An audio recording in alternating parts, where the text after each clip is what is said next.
right, you're one-on-one with Jason. Now last week, I'm not talking about pec deck again, I just like this place to sit down. Many of the times I'll be working out and just sit here.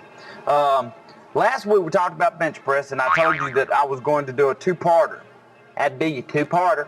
Part last week, part like a mini-series. Jason's version of a mini-series, see? So if you saw it last week and you don't see it this week, you'll have to ask a friend how it ended. Don't you hate that? But anyway, we're going to talk about bench press again, but not just the plain ordinary bench press like we did last week. I'll hit on some things I said last week. But this week, it's going to be a little more involved, see?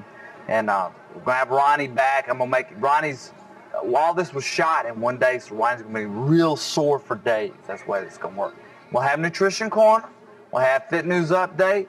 And then, of course, cooking, where I burn down my own home. It's an exciting program. Call your friends, tell them to watch us. Say, we're one-on-one with Jason's.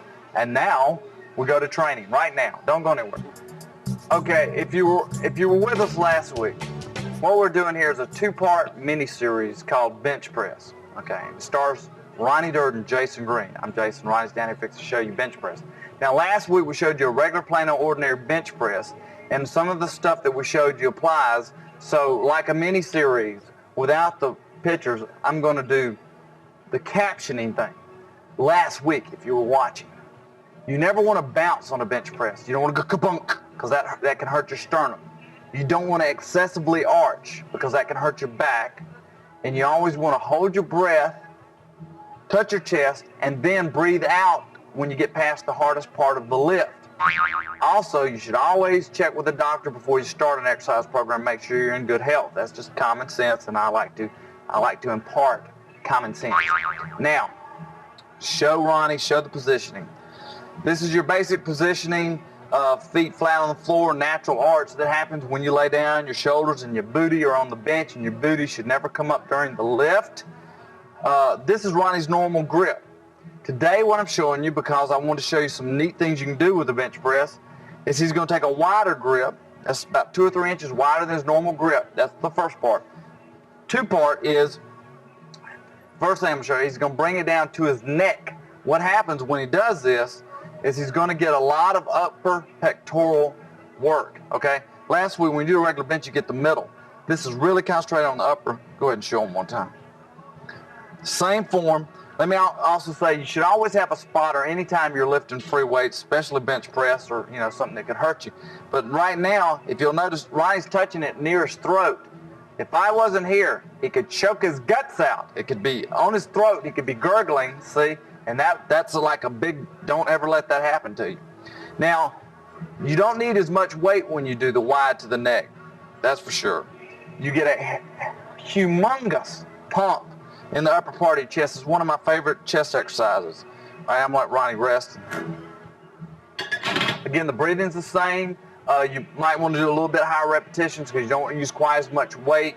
These are just those little tips from your Uncle Jay. A lot of times when you're doing wide, if you don't have a good spotter, you'll pinch your hands on the rack, and that hurts like the dickens. You don't ever want to do that, okay? So make sure the guy spotting you knows to be careful when he's pulling it back in the rack. I've had spotters take my little finger and ram it into the rack when I'm doing these. So you have to have somebody you trust. Maybe get your mom to spot you so she wouldn't want your little pinky to have a little boo-boo on it. You'd know you were safe. She ought to be really, really strong, or she could hurt you even worse. And then you've got the guilt and a hurt finger. Okay, now Ronnie's going to do the same grip, but bring it to his normal position right across the area in the nipple area. That's right across there. And that works mid. So you're saying, well, you showed us this last week. Now there's a difference. Now with Ronnie doing it this wide, he's working the outer part of the chest muscles right here, okay? And it makes a nice sweep. That outer pec line is really pretty when it's developed. So that's why he's doing it wide, all right? He's going to do one more. Good. See, I'd never hurt Ronnie's little finger. Now the last thing we're going to show you in this, not the very last, but last wide grip thing, is what would happen. I know you're sitting at home right now and you've just turned to your wife and said, I wonder what would happen if you went lower than your nipple area. Well, Ronnie's going to show you, and I'm going to tell you. When you go below, you start working that lower pec line. His hands are wide and he's going low. So what's happening here is he's working lower, outer pec. Now, a lot of people thought you had to have a lot of expensive equipment and stuff to be specific in your areas you're working, but they were wrong, see? And a lot of them are grimacing now, a lot of people, because they had talked you into some new machine that you don't need, all right? So those are your wide grips. You got wide to the neck, wide across the nipple, and wide below that area. Now, we're going to take the same thing just with a change of the grip and surprise you once again. Go ahead and go inside your normal grip 2 or 3 inches. Now this is a close grip bench. Now there's a difference though.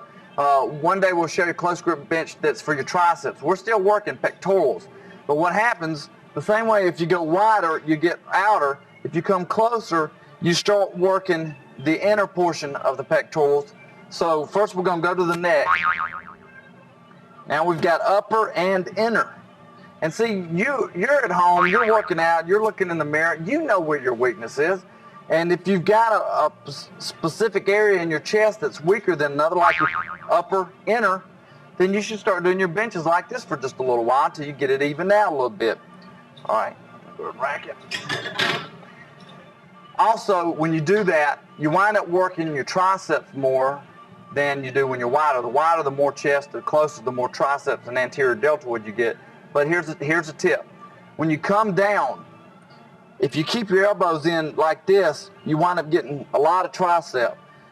If you're just thinking pectoral, chest muscle, what you want to do is keep your elbows kicked out, even close, so that's like that, and then you wind up getting more pectoral. Go ahead and do a regular. Now this is a close grip to Ronnie's normal spot he hits on his chest, just like that, okay? And what happens now is he's working inner and right across the middle.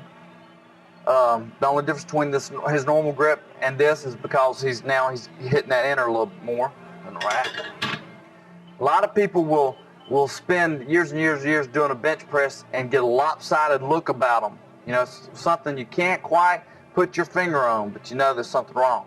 And this can cure a lot of that, all right?